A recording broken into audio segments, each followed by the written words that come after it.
Hello friends, welcome to my channel. இன்னைக்கு இந்த மாதிரி ஒரு full and full cotton thread ல யூஸ் பண்ணி பண்ற ஒரு hand embroidery பாப்போம். இப்போ இந்த saree பாருங்க Pochampalli silk saree ikat designs ஓட.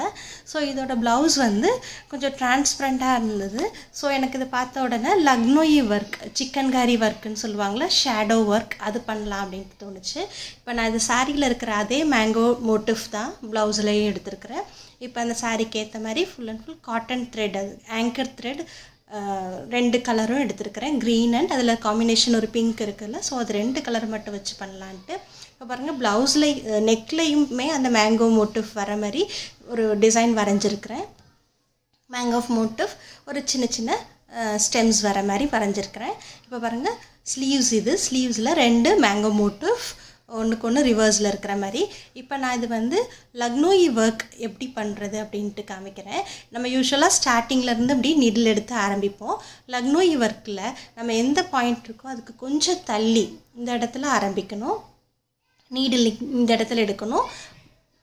அப்புறம் ஃப்ரண்ட்ல வந்து அந்த நீடில கொடுக்கணும். அப்ப அங்க ஒரு சின்ன கோடு வரும். அப்புறம் கிராஸ்ல வந்து இந்த பக்கம் பேக்ல இருந்து ஃப்ரண்ட்க்கு எடுத்து இந்த மாதிரி பண்ணனும். சோ இங்க ஒரு கோடு கிடைக்கும். அப்புறம் இது வந்து அடுத்து கிராஸ்ல போணும். பாருங்க நான் வந்து எங்கங்க பாயிண்ட் எடுக்கறேன் அப்படினு. சோ அந்த கிராஸ்ல வரதெல்லாம் துணிக்கு கீழ வரும். அந்த மேல இருக்கிற இந்த கோடு மட்டும் தான் துணிக்கு மேல வரும். சோ இதுதான் வந்து chickankari அந்த Lucknowi work ஓட இது. சோ இந்த கீழ வர அந்த கோடுனால ஒரு ஷேடோ எஃபெக்ட் நமக்கு கிடைக்கும். சோ இத நான் துணியில எப்படி பண்றேன்னு காமிக்கிறேன் பாருங்க. பாருங்க அந்த செகண்ட் பாயிண்ட்ல இருந்து ஃபர்ஸ்ட் பாயிண்ட்க்கு நீடில் விடுறேன். திருப்பி கிராஸ்ல வந்து இந்த மாதிரி பண்றேன். பாருங்க மேல இருக்கிற கோடு மட்டும் தான் நமக்கு விசிபிளா நல்லா தெரியும். அந்த கீழ இருக்கிற கிராஸ் வந்து ஷேடோ எஃபெக்ட்டா தெரியும். அதனால தான் இது ஷேடோ எம்ப்ராய்டரி, Lucknowi எம்ப்ராய்டரி, என்ன chickankari எம்ப்ராய்டரின்னு சொல்லுவாங்க. இது வந்து நம்ம எப்போதும் போடுற herringbone டிசைன் எம்ப்ராய்டரியோட ரிவர்ஸ் பேட்டர்ன் இது. சோ நம்ம herringboneல அந்த கிராஸ் வர்க் வந்து மேலே தெரியும், கோடு கீழே போகும். இப்போ இதுல வந்து கோடு மேலே தெரியும், அந்த ஷேடோ கிராஸ் வர்க் வந்து ஷேடோவா கீழே நமக்கு தெரியும். சோ இது வந்து நல்ல டிரான்ஸ்பரண்டா இருக்கிற சாரிலயோ அந்த மாதிரி துணியில தான் இது இந்த மாதிரி வர்க் பண்ண முடியும். அப்பதான் அந்த ஷேடோ எஃபெக்ட் நல்லா தெரியும். இப்போ பாருங்க இது வந்து அந்த full இதுல இந்த green work மட்டும் நமக்கு நல்லா பளிச்சுன்னு தெரியும். சோ அதனால தான் இந்த ப்лауஸ்க்கு நான் இந்த டிசைன் யூஸ் பண்ணியிருக்கேன். full and full hand embroidery cotton threadல தான் நான் இது பண்ணியிருக்கேன்.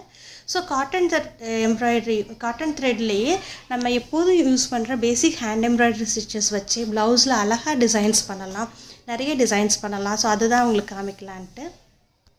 இப்போ பாருங்க இது நான் neck ஃபுல்லா அந்த border பண்ணிட்டேன். இப்போ இந்த இது portion எப்படி பண்றேன்னு காமிக்கிறேன் பாருங்க. இப்போ இந்த கோடு மாதிரி இருக்கிற இடத்துல எல்லாம் just லைன் இருக்குல, அதுல வந்து back stitch யூஸ் பண்றேன். சின்ன சின்ன ஸ்டிச்சஸா back stitch யூஸ் பண்றேன். அப்புறம் இந்த mangoல shadow effect கொண்டு வரேன். சோ அதேதாங்க இப்போ broad-ஆ பண்றோம் அவ்வளவுதான். அது 2 லைன்ஸ்ல பண்ணதே இப்போ கொஞ்சம் broad-ஆ பண்றோம். சேம் அதே shadow effect தான்.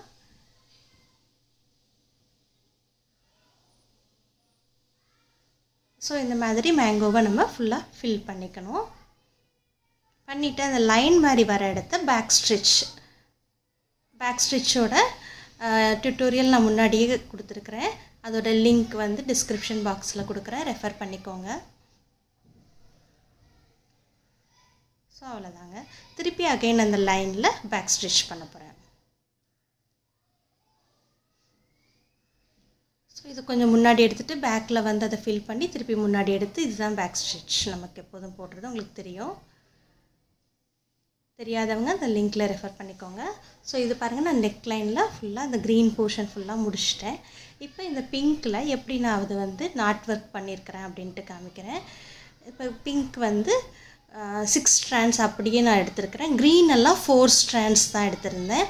இப்போ பிங்க் வந்து 6 strands அப்படியே எடுத்துட்டு 3 தடவை இந்த மாதிரி நீடில்ல சுத்திட்டு எந்த பாயிண்ட்ல வேணுமோ அங்க கீழ விட்டு அப்படியே இழுத்தோம்னா நமக்கு நாட் வர்க் கிடைச்சிரும். நாட் வர்க்குக்கும் டீடைல்ட் டியூட்டோரியல் நான் கொடுத்திருக்கேன். அதோட லிங்க் டிஸ்கிரிப்ஷன் பாக்ஸ்ல கொடுக்கிறேன்.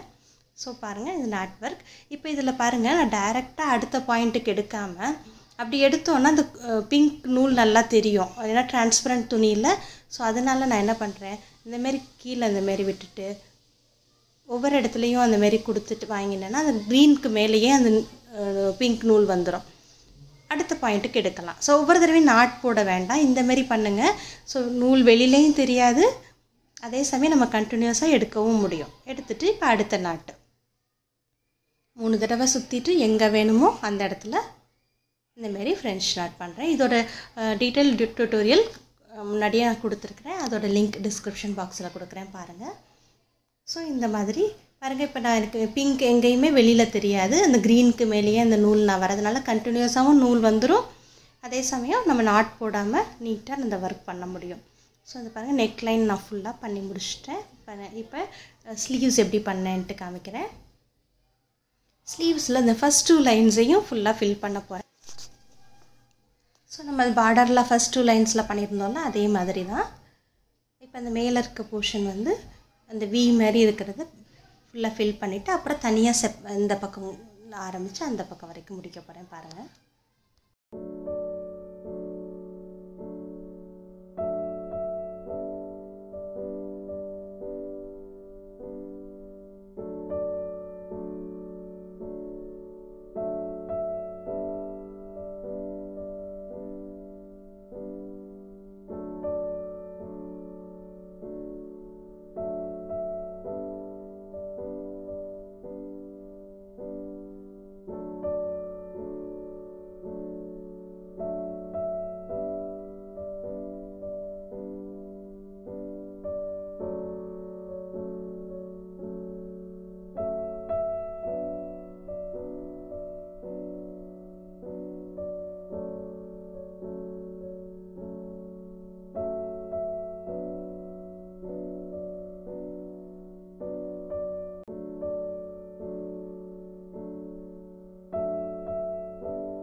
ஸோ இந்த மாதிரி போட்டுட்டு வரணும்.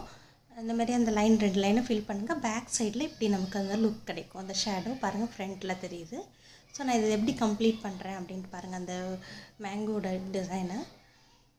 ஸோ நம்ம அந்த 2 லைனுக்கு நடுவில் போட்டது எவ்வளோ நல்ல அந்த ஷேடோ எஃபெக்ட் நல்லா தெரியுது பாருங்கள். ஸோ இந்த மாதிரி அந்த எண்டு வரைக்கும் கொண்டு வந்து முடிச்சிடணும். பாருங்கள் பேக் சைடில் இப்படி தான் இருக்கும் அது. ஸோ அதே மாதிரி மேலே இருக்கிற 2 லைன்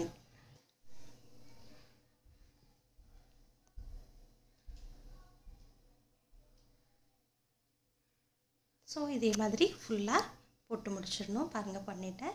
இப்போ இந்த லீஃப் போர்ஷனை வந்து நான் ஃபிஷ் போன் ஸ்டிச்சில் ஃபில் பண்ணுறேன்.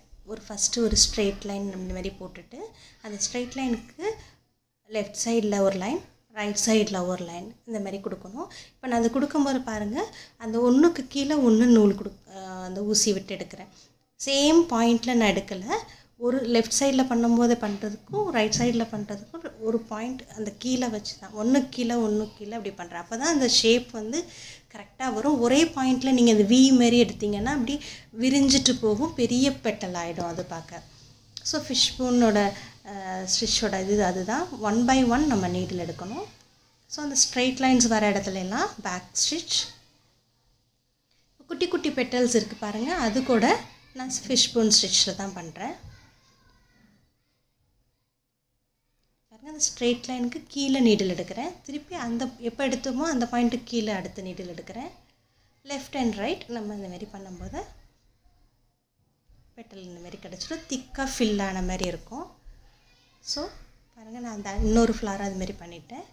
இப்போ நடுவில் இருக்கிற போர்ஷன் ஒரு சின்ன சர்க்கிள், அதை வந்து சாட்டின் ஸ்டிச்சில் ஃபில் பண்ணுறேன். அதுக்கு பிங்க் கலர் காம்பினேஷன் எடுத்துருக்கிறேன். ஸோ லக்னோவி ஒர்க்கில் சில போர்ஷன் வந்து திக்காக வெளியில் தெரிகிற மாதிரி பண்ணணும், சில இது வந்து ஷேடோவாக பண்ணணும். ஸோ அதுதான் அதோட அழகு. ஸோ அதனால தான் நான் இங்கே வந்து அந்த பெட்டல்ஸ் எல்லாம் ஃபிஷ் போன் ஸ்டிச்சில் யூஸ் பண்ணியிருக்கேன். இப்போ பாருங்கள், நம்ம பேக் நெக்கில் பண்ணோம்னா அதே மாதிரி ஸ்ட்ரெயிட் லைனை வந்து ஒரு not work, long not work வச்சு ஃபில் பண்ணுறேன். ஸோ அந்த காம்பினேஷனும் வந்துடும், அந்த ஃப்ளாரும் நல்லா அழகாக ஃபில் ஆகிடும். ஸோ அதே மாதிரி தாங்க நீடிலில் 2 தடவையோ 3 தடவையோ சுற்றிக்கலாம். இது சின்னதுனால 2 தடவை சுற்றிருக்கேன். சுற்றிட்டு நீடில் கீழே இழுக்கணும். ஸோ அதே மாதிரி எல்லா லாங்காக அந்த ஒரு போலன்ஸ் மாதிரி வருதுல்ல, அது எல்லாமே நான் பிங்க் கலரில் பண்ணிவிட்டேன். இப்போ பாருங்கள், இது சுற்றி லேசி டேசியில் வந்து சின்ன சின்ன பெட்டல்ஸ் போட்டிருக்கேன். ஸோ போட்டோன்னா இது ஃபுல்லாக கம்ப்ளீட் ஆகிடுச்சு. பாருங்கள், பேக் சைடில் இப்படி தான் இருக்கும், நீட்டாக இருக்குது பாருங்கள். ஸோ இது எக்ஸ்ட்ரா எங்கேயும் நூல் வராமல் பார்த்துக்கோங்க. அப்படி அப்போ தான் வந்து அந்த ஷேடோ தெரியாமல் இருக்கும் நமக்கு. எக்ஸ்ட்ராவாக எங்கே வேணுமோ அங்கே மட்டும்தான் கரெக்டாக ஒர்க் பண்ணியிருக்கேன். ஸோ 2 பக்கமும் இதே மாதிரி பண்ணிவிட்டேன். ஒரு மேங்கோக்கு ரிவர்ஸாக இன்னொரு மேங்கோ பண்ணியாச்சு. இப்போ பேக் நெக்கும் ஃபுல்லாக முடிஞ்சிருச்சு. ஸோ இது பாருங்கள், ஃபுல்லாக தச்சு வந்ததுக்கப்புறம் எப்படி இருக்குது பாருங்கள். நமக்கு அதுக்கு லைனிங் கிளாத் வச்சதுக்கப்புறம் இன்னமும் நல்லா ஒரு பிரைட் லுக், நமக்கு அந்த மேங்கோட லுக் கிடைக்கிது பாருங்கள். இந்த டிசைன் உங்களுக்கு பிடிச்சிருக்குன்னு நினைக்கிறேன். ட்ரை பண்ணி பாருங்கள். இந்த மாதிரி ஹேண்ட் எம்ப்ராய்டரிலேயே அழகழகாக டிசைன்ஸ் பண்ணலாம். ட்ரை பண்ணுங்கள். தேங்க்ஸ் ஃபார் வாட்சிங்.